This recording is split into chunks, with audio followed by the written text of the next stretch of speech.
जासु बचन रवि करनी कर, कुंद इंदु समदेह उमा रमन करुणायन, जाहि दीन परने करहु कृपा मर्दनमयन। ओम श्री सद्गुरुदेव भगवान की जय।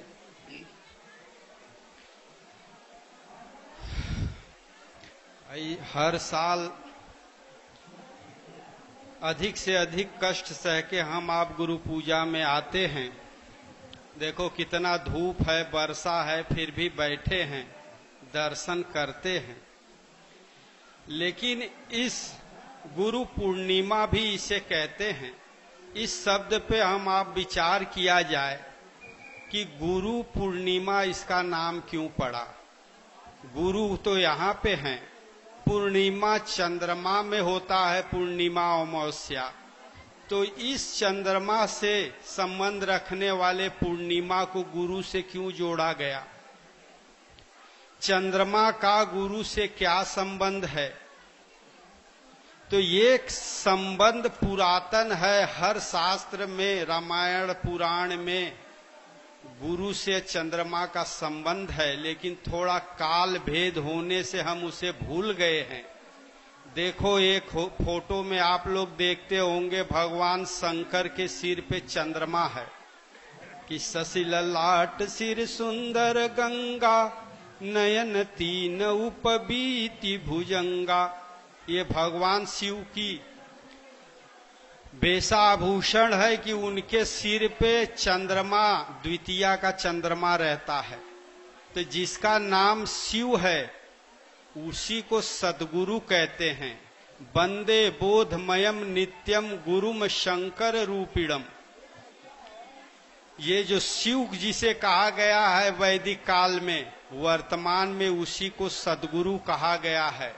जैसे शिव के सिर पे चंद्रमा होता है, उसी तरह सद्गुरु के भी सिर पे चंद्रमा माना जाता है। और ये चंद्रमा है क्या, तो भक्त का मन। ये एक प्रतीक बनाए हैं हमारे आपके संतों ने। इसका आशय इतना है कि कैसा भी पापी आदमी हो, इंसान हो, यदि वो सद्गुरु का दर्शन कर ले, अपने मन से उनके चरणों का ध्यान करने लगे, टेढ़ा स्वभाव वाला, वक्र गति से चलने वाला मन भी जब सद्गुरु का ध्यान करने लगता है, तो वो सद्गुरु उसके मन रूपी चंद्रमा को अपना लेते हैं। और उनके सिर पे चंद्रमा होने का अर्थ है कि जब हम उनके चरणों का ध्यान करने लगते हैं तो हमारे मन का उत्थान, हमारा आपका कल्याण करने की सारी जिम्मेदारी उनके सिर पे हो जाती है। आप लोग कहते हो ना भाई, गिरस्ती का पूरा खर्चा इनके माथे है। माथे माने सिर पे है। कहते हैं सारा खर्च इनके सिर पे है। उसी तरह जब हम सद्गुरु का दर्शन करते हैं, करके फिर उसको भजन में, ध्यान में उनके चरणों को पकड़ते हैं, अपने मन को सौंप देते हैं, तो हमारा आपका कल्याण का सारा जिम्मेदारी, सारा भार सद्गुरु के जिम्मे हो जाता है, सद्गुरु के सिर पे हो जाता है, उनके द्वारा होने लगता है। और उस भक्त का निश्चित कल्याण होता है। चाहे कैसा भी मन हो, टेढ़ा, काम क्रोध से सना, निश्चित कल्याण हो जाता है। नयन तीन उपबीत भुजंगा। हमारे आपके दो नयन हैं, दो दृष्टि हैं, जिससे हम संसार देखते हैं। लेकिन ऐसे संत सद्गुरु को तीन दृष्टि होती है। एक हृदय का दृष्टि होती है, जिससे उनको सारी बातें पता रहती है। भक्त को देखते ही समझ जाते हैं कैसे आया है, क्या चाहता है, कैसा संस्कारी है। सारा दृश्य उनके सामने प्रस्तुत हो जाता है। इसलिए उनको त्रिनेत्रधारी कहा जाता है, भगवान शंकर को। वास्तव में शंकर एक स्थिति है। शिव स्वरूप जो होते हैं, क पूजनी शिव तत्वनिष्ठ। शिव एक तत्व है, एक पोस्ट है, उसे जो प्राप्त कर लेता है उसी को शिव कहा गया है, उसी को संत कहा गया है, योगेश्वर कहा गया है, गुरु कह दिया गया है। और जब ऐसे गुरु को अपना मन अर्पण कर दो तो वो गुरु इस मन को अष्ट सिद्धियों से पूर्ण कर देते हैं। इसलिए इसको गुरु पूर्णिमा, अरुणिमा आदि गुणों से युक्त कर देते हैं, इसलिए इसको गुरु पूर्णिमा कहा जाता है। और इस तरह से हमने संक्षेप में थोड़ा गुरु पूजा का स्वरूप बताया। हमें बताना है एक दोहा का अर्थ। जैसे कबीर साहब कहते हैं कि यदि आपको ऐसे सदगुरु को पाना है, ऐसे सदगुरु का परिचय क्या है, कैसे सदगुरु कोई बनता है, तो उसका स्वरूप बताए कि माता मारे परम पद पावे, पिता बधे सुख होई, गौ काटे बैकुंठ सिधावे, संत कहावे सोई। वो संत कहलाता है, वही शिव कहलाता है, वही सदगुरु कहलाता है। तो सदगुरु ये होता है जो ये तीन काम करे। पहले माता का वध कर दे, वध होते ही उसको परम पद मिल जाता है। फिर पिता की हत्या कर दे, हत्या होते ही उसको परम सुख मिलने लगता है। अब फिर गाय की बलि दे दे, और गाय की बलि देते ही वो बैकुंठ चले जाता है जहां भगवान विष्णु रहते हैं, और वही संत कहलाता है। वास्तव में सामाजिक दृष्टि से ये तीनों काम जघन्य पाप माना गया है। माँ का हत्या करके देखो, पिता का हत्या करके देखो, अब गाय बछिया खूंटे पे भूल से मर जाती है तो 1 साल तक भिक्षावृत्ति भिखारी बन के चलना पड़ता है। और ये संत कहते हैं कि गाय काटे बैकुंठ सिधावे, संत कहावे सोई। तो इसका आशय क्या है?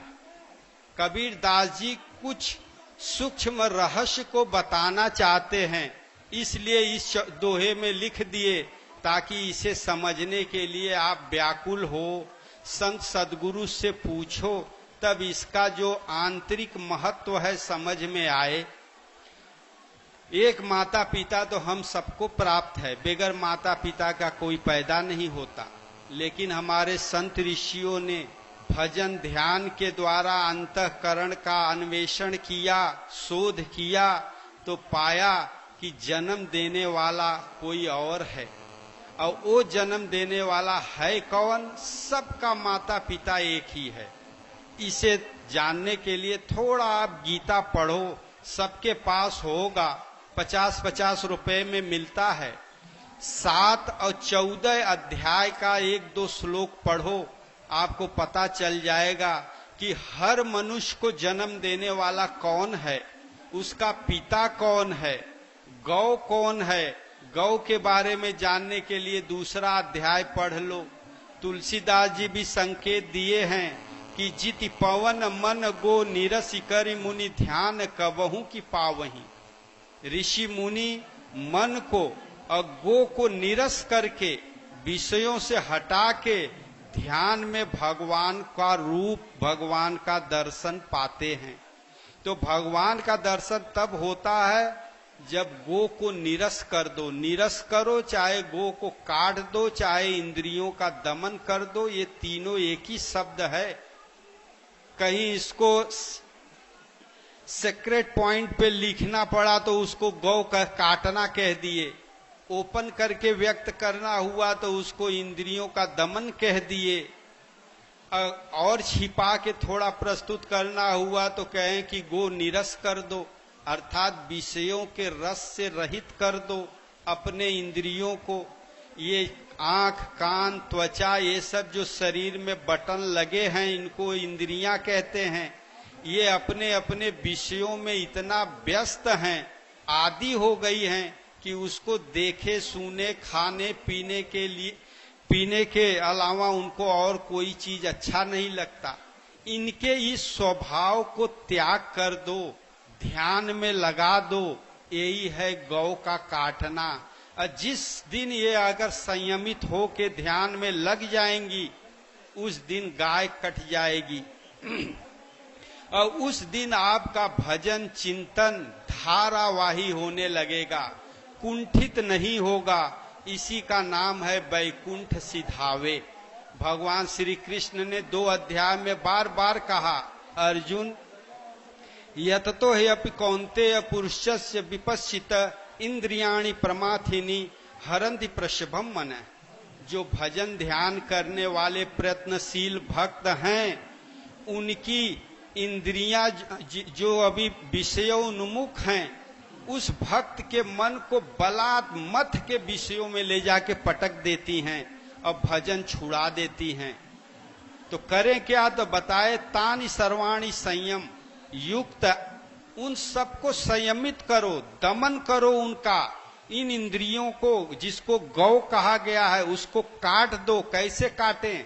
तो बताए कि तानि सर्वाणि संयम में युक्त आसित मत पर वसे यस्य इंद्रियाणि तस्य प्रज्ञा प्रतिष्ठिता।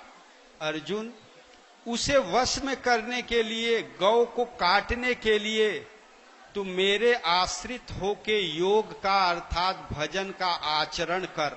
जब तक ये इंद्रियां कटेंगी नहीं, गौ कटेगा नहीं, विषयों से अलग नहीं होंगी, तब तक आपका मन भजन में, ध्यान में, नाम में कभी नहीं लगेगा। तो बेगर इसको काटे आप वैकुंठ धारावाही भजन चिंतन नहीं कर सकते। दूसरा पॉइंट बताए कि माता कौन है। तब देखो 14वां अध्याय पढ़ो गीता का, कितना स्पष्ट भगवान ने बताया। विविध दृष्टिकोण से माया और भगवान का, भजन और चिंतन का स्वरूप भगवान ने बताया। इस अध्याय में बताए कि वास्तव में जन्म देने वाला कौन है इस संसार में। तो भगवान श्री कृष्ण कहें अर्जुन कि भूयो महाबाहो शृणु में परमं वचः यत्ते हम प्रिय। मैं तेरे लिए उत्तम ज्ञान पुनः कहूंगा, जिसे जानकर तू इस संसार से, जन्म मृत्यु से मुक्ति प्राप्त कर लेगा। सारे ऋषि मुनियों ने इसी ज्ञान के द्वारा ही मुक्ति प्राप्त किया है।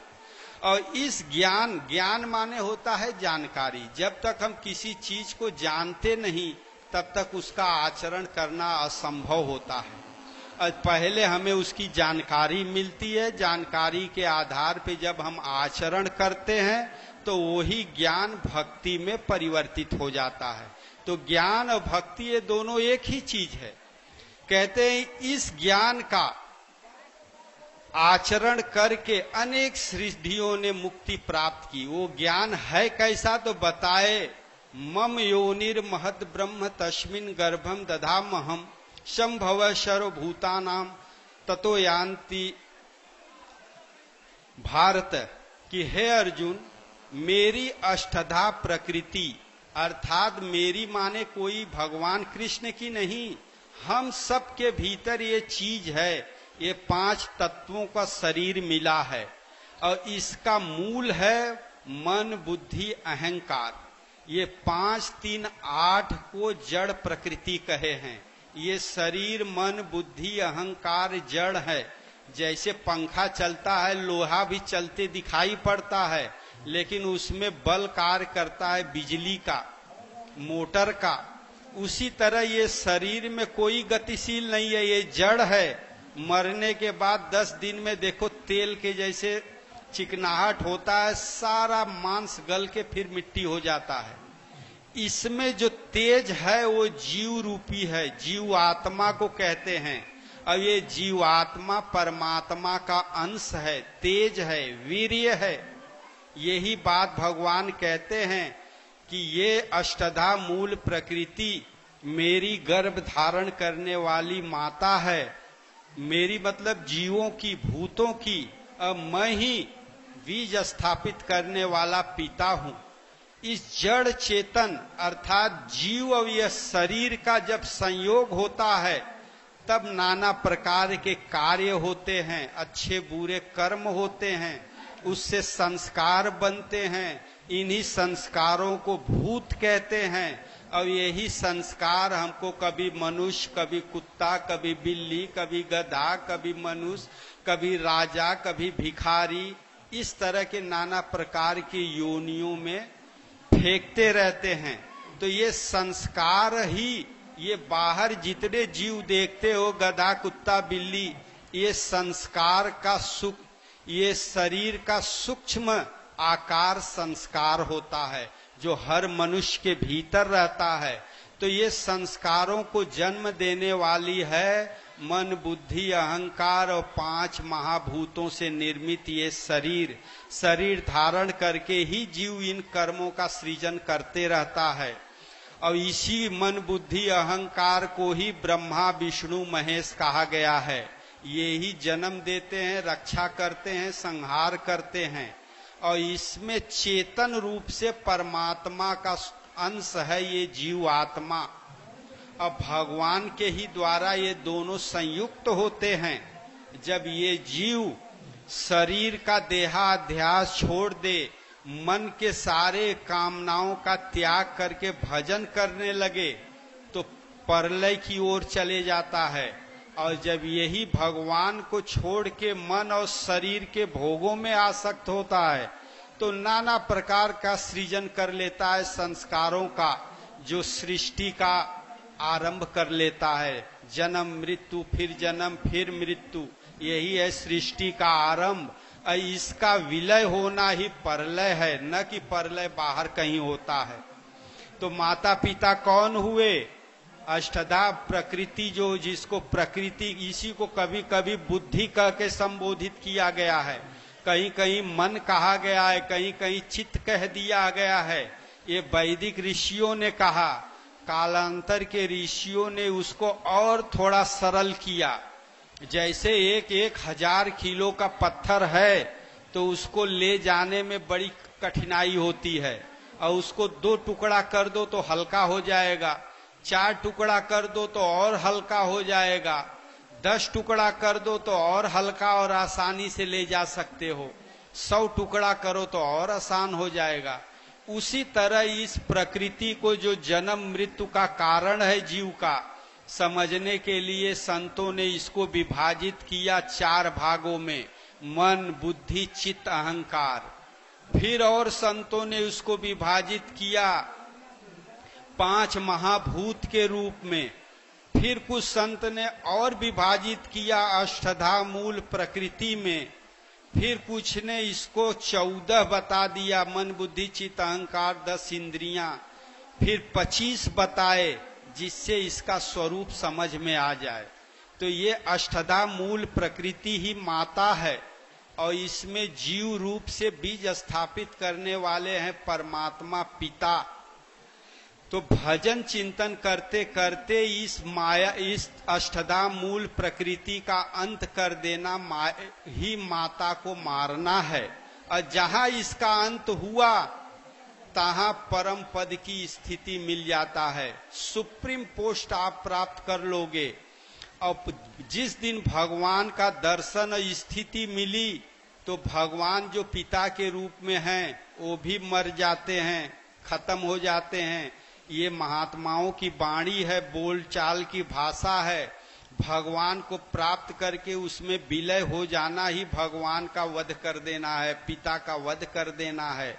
तो माता मारे, ये अष्टधा मूल प्रकृति जब शांत हुई, खत्म हुई, तहां परम पद पावे। और जहां दर्शन स्थिति मिल गई परमात्मा में, तो पिता वधे सुख होई। अब साधक को कुछ पाना नहीं है, परम सुख, परम शांति भगवान के दर्शन स्थिति में प्राप्त कर लेता है। तो पिता रूप परमात्मा भी खत्म हो जाते हैं। और इंद्रियों का पूर्ण संयम हो जाने से ऐसे संत का भजन धारावाही अकुंठित रहता है। यही विष्णु पद है, वही सदगुरु पद है, शिव पद है। इसी चीज को कबीरदास जी बताना चाहते हैं। और यही चीज देखो, पुराण पढ़ो, चाहे रामायण पढ़ो, चाहे गीता पढ़ो। रामायण में गोस्वामी तुलसीदास जी ने बानरों की संख्या बताए, तो बताए क्या कि पदुम 18 जूथप बंदर। इतने बंदर थे कि 18 पद्म बानरों का सेनापति था। और सेना कितनी थी भगवान जाने। यहाँ 18 शब्द प्रयोग किए। 18 दिन महाभारत का युद्ध हुआ, 18 हमारे पुराण कहे गए हैं। ये 18 शब्द क्यों प्रयोग किए, 25-20 क्यों नहीं किए? यही शब्द हमें अध्यात्म की जानकारी देते हैं कि ये जो संत कह रहे हैं ये सब आध्यात्मिक चीज है, हमारे आपके हृदय की वस्तु है। 18 का अर्थ होता है अष्टधा मूल प्रकृति, अरह माने काटने वाला। जब तक ये मन बुद्धि अहंकार 5 महाभूत ये इसको कट नहीं जाते, शांत नहीं हो जाते, तब तक ब्रह्ममयी आचरण ही वानरी सेना है। इसका आचरण करना पड़ेगा। करते करते अरह माने ये कट गए तो परम पद राम राज्य की स्थिति आ जाएगी। यही शिव कहते हैं करंचह लेखा पदुम 18 जूथब बंदर। यही 18 दिन का महाभारत का युद्ध है और यही 18 पुराण हमारे हैं। तो अष्टधा मूल प्रकृति को काटना ही माया का अंत करना है और यही माया ही सबकी माता है। इसका अंत करके परमात्मा का दर्शन करना यही है भगवान रूपी पिता को मारना। अब इस माया का स्वरूप इसी 14 अध्याय में देखो। ये मन ही अष्टधा मूल प्रकृति का कार्य क्या है तो बताए ये 3 तरह का कार्य है। कबीरदास जी कहते हैं कि माया महा ठगनी हम जानी, तिरगुण फांस लिए कर डोलय बोलय मधुरी बानी, माया महा ठगनी हम जानी। तो माया के नाम की कोई स्त्री नहीं है, ये अष्टधा मूल प्रकृति, इसी को त्रिगुणमयी प्रकृति कहते हैं। क्योंकि ये मन का बुद्धि का 3 तरह का कार्य होता है, सात्विक राजस तामस। ये 3 तरह का कार्य कहो चाहे 3 तरह के गुण कहो, त्रिगुणमयी प्रकृति कहलाती है यही। और ये 3 गुण ही इस जीवात्मा को नाना प्रकार के शरीर में बांधे रहते हैं, इस शरीर से मुक्त नहीं होने देते। तो वही बताए सत्वम रजस तम इति गुणा प्रकृति संभव। प्रकृति अर्थात बुद्धि, अष्टधा मूल प्रकृति, इससे ये 3 गुण पैदा होते हैं।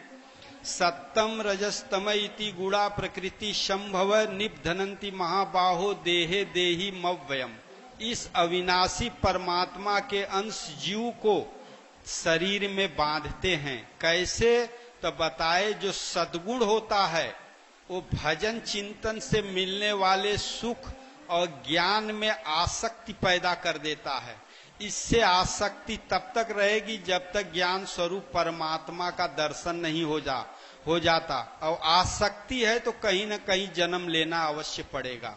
कुछ करने की इच्छा है तो शरीर धारण करना पड़ेगा। और रजोगुण का कार्य है लोभ, विषय भोगों की लालसा, ईर्ष्या, ये सब भावना पैदा होती है। यदि ये है तो हमें कहीं न कहीं जन्म अवश्य लेना पड़ेगा, मनुष्य योनि में जन्म लेना पड़ेगा। और तामसी गुण का प्रभाव है कि भजन न करने की प्रवृत्ति पैदा करना, भजन में संशय पैदा करना, इच्छा न जागृत होना भजन चिंतन का, ये मोहमयी प्रवृत्ति पैदा होता है। और ऐसा आसक्ति जब इनमें हो जाती है तो उसे भी कहीं न कहीं जन्म लेना पड़ता है। तो ये 3 गुण 3 दिशा में इस जीव को ले जाते हैं। ऊर्ध्व गच्छन्ति सत्वस्था, मध्य तिष्ठन्ति राजसा, जगन गुण प्रवृत्ता, अधो गच्छन्ति तामसा। सतगुण जो भजन चिंतन की आसक्ति हो गई तो ऊर्ध्व माने ऊपर आकाश में नहीं, परमात्मा की तरफ ले जाती है। परमात्मा ही सबसे परे है, इसलिए ऊर्ध्व उसको कहा गया। हम आप भगवान को पुकारते हैं तो आकाश की तरफ देखते हैं। क्यों देखते हैं? जमीन की तरफ क्यों नहीं देखते? क्योंकि भगवान आकाश की तरह निर्लेप हैं, संकल्प रहित हैं। आकाश पोल को कहते हैं, शून्य को। हमें आपको भजन करते करते विकल्प संकल्प से रहित शून्य होना है, पोल के समान होना है। इसलिए हम ऊपर देखते हैं परमात्मा। ऊर्ध्व माने ईश्वर की तरफ ले जाता है। जन्म लोगे अगर सात्विक गुण आपके मन में है, भजन चिंतन करते हो, भावना सात्विक है, भगवान को पाने की, सदगुरु की सेवा की, ज्ञान ध्यान की, नाम जप की प्रवृत्ति है, तो अगले जन्म में देव योनि मिलेगी। देव योनि मतलब साधु संत के शरण में रहोगे, साधु बन के रहोगे, यही देव योनि है। और रजोगुण है, विषय भोगों की इच्छा है, नाना प्रकार के कर्म करने की आसक्ति है, तो रजोगुण से उत्पन्न भावना वाला मनुष्य पुनः मनुष्य शरीर प्राप्त करता है। जैसे हम आप लोग मनुष्य शरीर पाए हैं, सामान्य जीवन जी के मर जाते हैं, ऐसे ये रजोगुण वाले हैं। और तमोगुण वाले होते हैं कुत्ता बिल्ली गधा कीट पतंग, अधम योनि में जाते हैं तमोगुण वाले। तो ये 3 गुण हैं, इन तीनों गुणों को बदला जा सकता है, ये कर्म पे आधारित हैं। हम भजन नहीं करते तो तमोगुण में हैं, भजन करते हैं कामना लेके करते हैं तो रजोगुण वाले हैं, अब भजन निष्काम भाव से करते हैं तो सद्गुण वाले हैं।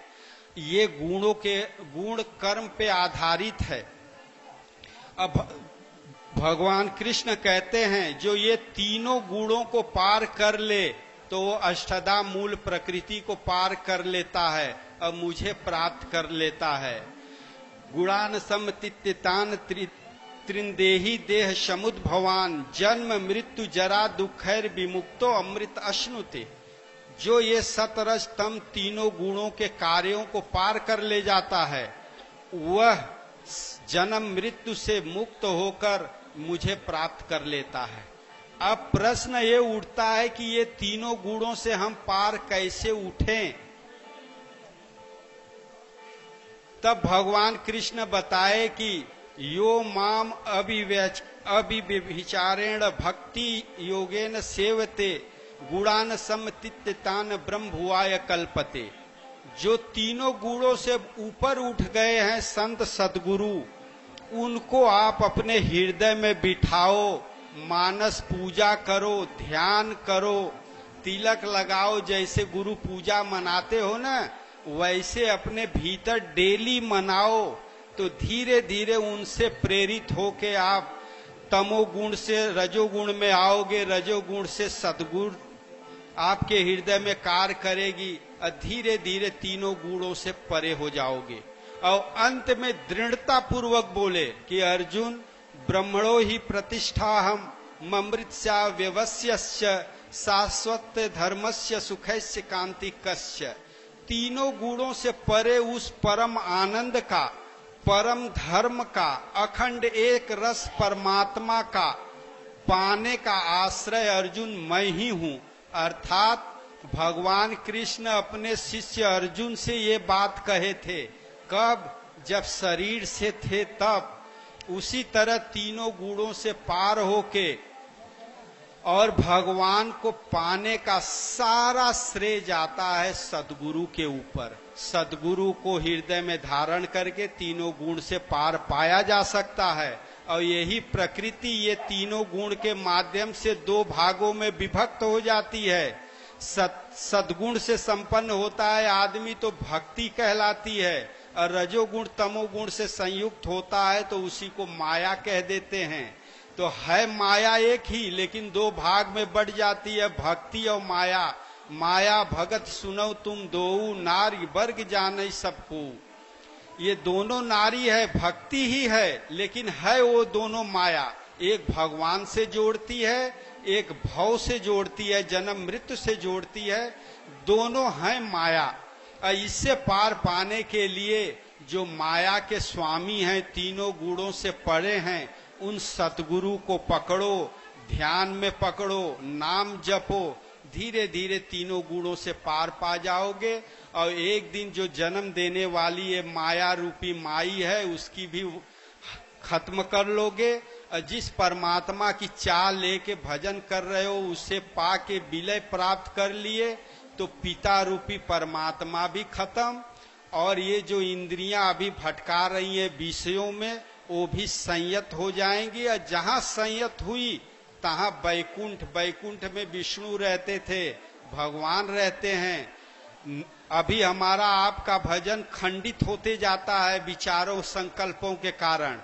जहाँ गौ संयमित हुई, इंद्रियां और गौ कट जाती हैं, विषयों से विमुख हो जाती हैं, भजन में लग जाती हैं, तब बैकुंठ धारावाही सोते जागते आपका ध्यान भजन होते रहेगा।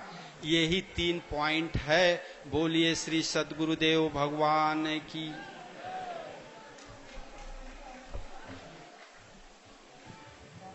बंधु, ये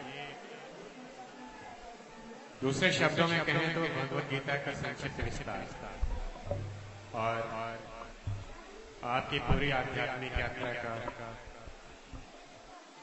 चिट्ठा, सिलेबस जिसको अंग्रेजी में कहते हैं।